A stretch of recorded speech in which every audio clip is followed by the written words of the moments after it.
Okay, we have another restock. This is a shoe I've been waiting on. Figured I would catch a restock sooner or later on these. As you can see, you got the Jordan wing box. Looks like a lot of collabs or like special projects or whatever you want to call it come in. Where did I get these from?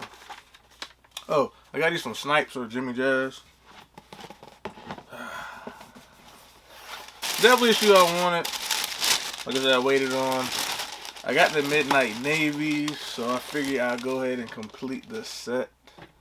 As you can see, we have the Georgetown 6s.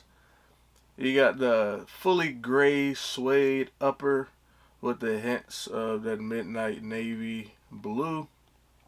Definitely dope if you're a Georgetown fan, of course. Or, like me, I'm a Tennessee Titan fan as well as a New York Yankee fan. So I can definitely rock those colors and everything with this shoe as well. So you see you have that icy blue outsole with the gray hits. As well as that navy Jumpman. Quality control, of course, is not the best. I believe these are 3M too. I don't know if you can see it on camera, but like 3M is poking through on the upper.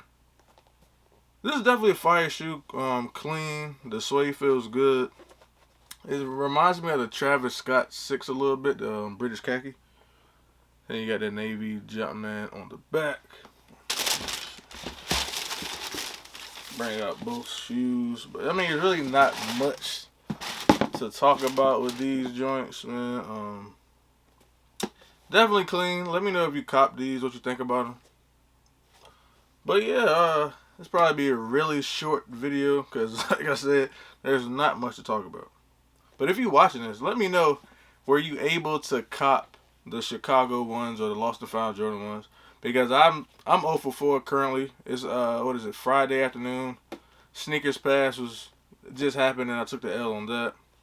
Took the L on Finish Line exclusive access for the in-store as well as shipping. And then Hibbett took the L. I think DTLR, I think they sent out W's earlier. I didn't get anything, so I might not get that shoe, man. Like, I really wanted those. That was one of the shoes I was definitely looking forward to this year. And, you know, it might be slipping out my grasp. I think Foot Locker is later today. I'm not putting much faith in that. So, sneakers, unfortunately, will probably be my best bet. Sad to say, because I definitely did not want to rely on sneakers on release day. But I think I might have to, man. Sad day over here. But yeah, that's going to do it for this one, man. You got the Georgetown 6, the magnet gray, whatever they calling it. Let me know what you think about these in the comments. And if you're watching this, hopefully I will have the Lost and Founds in my possession by the time this video comes out. And if you're watching this, hopefully you were able to cop as well. But man, thank y'all for watching.